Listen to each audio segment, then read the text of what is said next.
Social મીડિયાના જમાનામાં જો તમે પણ અજાણી મહિલાઓના મેસેજ જોઈને હરખાઈ જતા હોવ તો સાવધાન થઈ જજો, કારણ કે બનાસકાંઠા જિલ્લામાં રૂપ સુંદરીઓ આડા સંબંધોની લાલચ આપીને બોડા લોકોને કઈ રીતે બરબાદ કરી રહી છે તેનો એક સનસનીખેજ કિસ્સો સામે આવ્યો છે।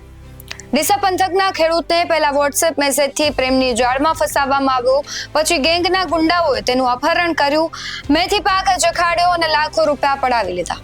પરંતુ પોલીસે જે રીતે ફિલ્મી ઢબે છટકું ગોઠવીને આ ગેંગના સાગરીતોને દબોચ્યા છે તે વાર્તા કોઈ બોલિવૂડ પિક્ચરથી કમ નથી। નમસ્કાર, ગુજરાત BS9 ન્યૂઝમાં આપની સાથે હું છું ભગવતી વિશાવડિયા।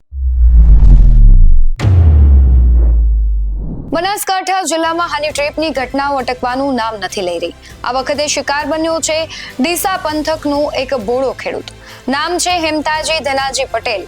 વાર્તા શરૂ થાય છે 5 જૂનના રોજ, જ્યારે હેમતાજીના મોબાઈલ પર એક અજાણી મહિલાનો મેસેજ આવે છે। મેસેજ કરનાર પોતાનું નામ કિરણ જણાવે છે। મીઠી મીઠી વાતો કરીને કિરણ આ ખેડૂતને પોતાની પ્રેમજાળમાં એવો ફસાવે છે કે ખેડૂત હોશ ગુમાવી બેઠા છે। આ જોઈને કિરણે હેમતાજીને પાલનપુરના બાદરપુરા નજીક મળવા બોલાવ્યો। ખેડૂત જેવા ત્યાં પહોંચ્યા એટલે કિરણ તેની બેનપણી પૂજા સાથે હાજર હતી। બંને મહિલાઓ ખેડૂતની કારમાં બેસી મોલમાં ખરીદી કરવા ગઈ અને ત્યારબાદ વોટ્સએપ પર જ હોટલમાં જવાની લાલચ આપી। પાલનપુરની એક ખાનગી ગેસ્ટ હાઉસમાં લઈ ગઈ, જ્યાં ગેંગે ખેડૂતના આપત્તિજનક ફોટા અને વિડીયો શૂટ કરી લીધા અને ખેલ તો હવે શરૂ થવાનો હતો, કારણ કે ગેસ્ટ હાઉસથી નીકળી બંને મહિલાઓએ ખેડૂતને વડગામ તરફ જવા કહ્યું। જેવી કાર લાલાવાડા ચોકડી નજીક પહોંચી કે પૂર્વ આયોજિત કાવતરા મુજબ હની ટ્રેપ ગેંગના 4 સાગરીતો રસ્તામાં જ આવી પહોંચ્યા। તેમાંથી એક શખ્સે કિરણ મારી બહેન છે તેમ કહીને કારમાં જ ખેડૂત હેમતાજીને રીતસરનો મેથી પાક જખાડી દીધો। એટલું જ નહીં, આ ગુંડાઓએ ખેડૂતનું તેની જ કારમાં અપહરણ કર્યું, અલગ અલગ જગ્યાએ ફેરવીને 10 લાખ રૂપિયાની ખંડણી માંગી।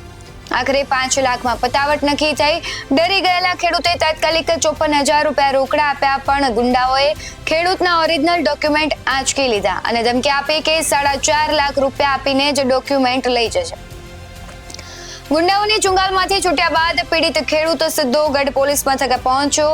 આપવીતી સંભળાવી પોલીસે 2 મહિલાઓ સહિત 6 લોકો સામે ગુનો નોંધ્યો, પરંતુ આરોપીઓ શાણા હતા તેમને પકડવા માટે ગઢ પોલીસે ફિલ્મી ઢબ અપનાવવી પડી। પોલીસે ખેડૂત પાસે જ ગુંડાઓને મેસેજ કરાવીને 4.5 લાખ રૂપિયા લેવા માટે ડીસાની એક હોટલ નજીક બોલાવ્યા। જેવા ગેંગના 4 સાગરીતો મયુર રાઠોડ, કમલેશ મોચી, અજય પટણી અને તેજસ સોની હોટલ નજીક રૂપિયા ભરેલી બેગ લેવા આવે કે તરત જ આજુબાજુના સાદા કપડામાં ગોઠવાયેલી પોલીસે ત્રાટકીને 4 ગુંડાઓને રંગે હાથ દબોચી લીધા। પોલીસે તેમની પાસેથી હથિયાર સહિતનો મુદ્દામાલ કબજે કર્યો અને જેલના સળિયા પાછળ ધકેલી દીધા। સમગ્ર મામલે આવેલી પોલીસ પ્રતિક્રિયા પર નજર કરીએ। બનાસકાંઠા જિલ્લામાં અત્યારે હાલમાં જે અપહરણ અને લૂંટ અને હની ટ્રેપના જે ગુનાઓ છે એ બાબતે ત્વરિત આરોપીને પકડી પાડવા માટે અને જે ભોગ બનનાર છે ને ન્યાય આપવા માટે માન્ય Banaskantha range IG Shri Sita Rathod madam તથા બનાસકાંઠા જિલ્લા પોલીસ વડા શ્રી પ્રશાંત સુંબે સાહેબ દ્વારા સૂચના કરવામાં આવેલી હતી। એ સૂચના અન્વયે જ્યારે 8/6/2026ના રોજ 12:30 થી 17:30ના સમયગાળામાં બાદરપુરાના જે પાટિયા છે, જે ગઢ પોલીસ સ્ટેશનની હદ આવે છે, પાલનપુર તાલુકાનો વિસ્તાર છે, ત્યાં ગુના કાવતરાના ભાગરૂપે અપહરણ હની ટ્રેપના જે ષડયંત્રના ભાગરૂપે જે ફરિયાદી છે, જે આરોપી કિરણ, તેમને જે ફરિયાદી જે છે એમના મોબાઈલમાં વોટ્સએપ પર વાત કરીને એની સાથે વાર્તાલાપ કરી અને વિશ્વાસ કરીને મિત્રતા બાંધી હતી અને જે બાદરપુરા પાટિયા છે ત્યાં તેમને બોલાવ્યા હતા।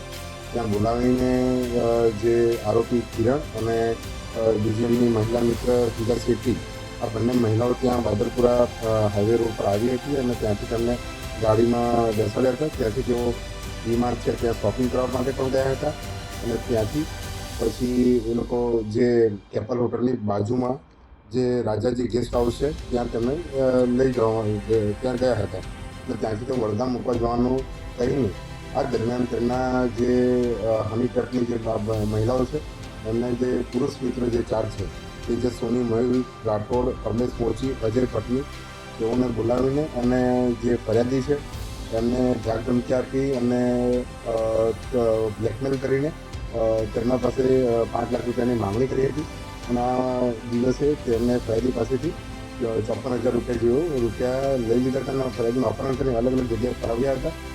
અને આ બાબતે જો ગઢ પોલીસને જાણ થાય છે, ગઢ પોલીસ દ્વારા આ બાબતે આ ઘટનાનું વેરીફાઈ કરીને અને આ હની ટ્રેપનો ગુનો બનતો હોય આ બાબતે આરોપી પકડવા ખૂબ જરૂરી હોય તો ગઢ પોલીસ સ્ટેશન પીઆઈ અને તેમની ટીમ દ્વારા જે બાકી જે ₹4.5 જે પાપવાના બાકી હતા એ બાબતે છઠ્ઠું ગોઠવીને અને કેસ ફિલ્ટર કરીને ડીસાની જે ડીસા હોટલ છે, દીપક હોટલ, ત્યાં પોલીસ દ્વારા વોચ રાખવામાં આવી હતી. અને વોચ રાખીને જ્યારે આ જે આરોપીઓ છે એ તેઓ જ્યારે ત્યાં કોઈ ગાડીમાં પૈસા લેવા જ્યારે આવ્યા હતા એ બાબતે ફરિયાદી દ્વારા પોલીસને ઇશારો કરતા તરત એ આઈડેન્ટિફાઈ કરીને આરોપીઓને તમામને ઉઠાવી લેવામાં આવ્યા હતા.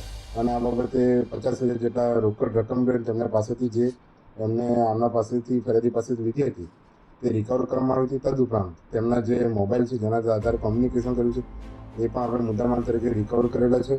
અત્યારે હાલમાં પોલીસ દ્વારા આરોપી તેજસ કુમાર ઉર્ફ ટોની રમજીભાઈ પનાજી જાતે સોની જે ડીસા બનાસકાંઠાના રહેવાસી છે, મયુરકુમાર જીતેન્દ્રભાઈ રાઠોડ જે ડીસા બનાસકાંઠાના રહેવાસી છે, કમલેશભાઈ પ્રભુભાઈ મોચી જે ડીસા બનાસકાંઠાના રહેવાસી છે, અજયભાઈ ગણપતભાઈ જાતે પટની જે ડીસા બનાસકાંઠાના રહેવાસી, તેઓને પોલીસે અરેસ્ટ કર્યા છે. તેમને જે ચમકથી ધારદાર જે ચપ્પુવાળું જે હથિયારનો જે ઉપયોગ કર્યો છે તેનાથી ધાકધમકી આપી છે તેને પણ પોલીસ દ્વારા મુદ્દામાલ તરીકે રિકવર કરેલું છે. તદુપરાંત આ આખી કામગીરીમાં જે ગઢ પોલીસની જે આખી ટીમ જોડાઈ છે જેમાં PI Vasava, PSI DJ Rajput, PSI Pravinbhai, Nanjibhai, સેવંતીભાઈ, Vijaykumar, Chetansinh, કમલેશભાઈ, લાખાભાઈ, આશાબેન અને બેચરભાઈ જે આખી સમગ્ર ટીમ આ કામગીરીમાં જોડાઈ હતી. બનાસકાંઠા પોલીસ તમામ બનાસકાંઠાના રહેવાસીઓને અપીલ કરે છે કે આવા હની ટ્રેપના કોઈ પણ બનાવ હોય તો હિંમત રાખીને પોલીસનો સંપર્ક કરો. આવા લેભાગુ તત્વોનો સંપર્ક ટાળવો અને જો આવો કોઈ લેભાગુ તત્વો જો આપને બ્લેકમેલ કરે છે તો તાત્કાલિક બનાસકાંઠા પોલીસનો સંપર્ક કરવો. અને જે વોટ્સએપમાં અને સોશિયલ મીડિયામાં જે આપને જો લાગે છે કોઈ મેસેજ કરે છે, હની ટ્રેપ કરવાનો ટ્રાય કરે છે તો આવા તત્વોથી પણ દૂર રહેવા માટે બનાસકાંઠા પોલીસ આપ સર્વેને અપીલ કરે છે. આભાર. પોલીસે આ 4 શખ્સોને તો પકડી લીધા, પરંતુ આ હની ટ્રેપનો મુખ્ય ચહેરો એટલે કે કિરણ અને પૂજા નામની બંને માયાવી સુંદરીઓ હજુ પણ પોલીસ પકડથી દૂર છે. પાલનપુરના ડીવાયએસપી ડોક્ટર જિગ્નેશ ગામિતના માર્ગદર્શન હેઠળ પોલીસ આ બંને મહિલાઓને શોધવા ચક્રો ગતિમાન પણ કર્યા છે. પરંતુ આ કિસ્સો એ તમામ લોકો માટે લાલબત્તી સમાન છે જેઓ અજાણ્યા પાત્રોના મોહમાં આવીને પોતાની આબરૂ અને કમાણી દાવ પર લગાવી દે છે. હની ટ્રેપના કિસ્સાઓ દિવસે ને દિવસે વધી રહ્યા છે, એટલે અત્યારે સાવધાન રહેવું જ એક સલામતી તમારા માટે છે. કારણ કે ગમે ત્યારે ગમેનો મેસેજ આવે તેમની સાથે વાત કરવી આપણે ક્યારેક જોખમમાં નાખી દેતી હોય છે. આ કિસ્સાને લઈને તમારું શું માનવું છે કમેન્ટમાં જરૂરથી જણાવજો અને વધુમાં વધુ શેર કરજો જેથી આવી ગેંગના ચુંગાલમાંથી લોકો બચી શકે. બાકી આવા જ વધુ અહેવાલો સાથે ફરી મળતા રહીશું. તમે અમારી YouTube ચેનલને સબસ્ક્રાઇબ કરવાનું, અમને Facebook અને Instagram પર ફોલો કરવાનું ભૂલશો નહીં. બાકી અવનવી અપડેટ્સ મેળવવા માટે આપ જોતા રહો BS9 TV ન્યૂઝ. નમસ્કાર.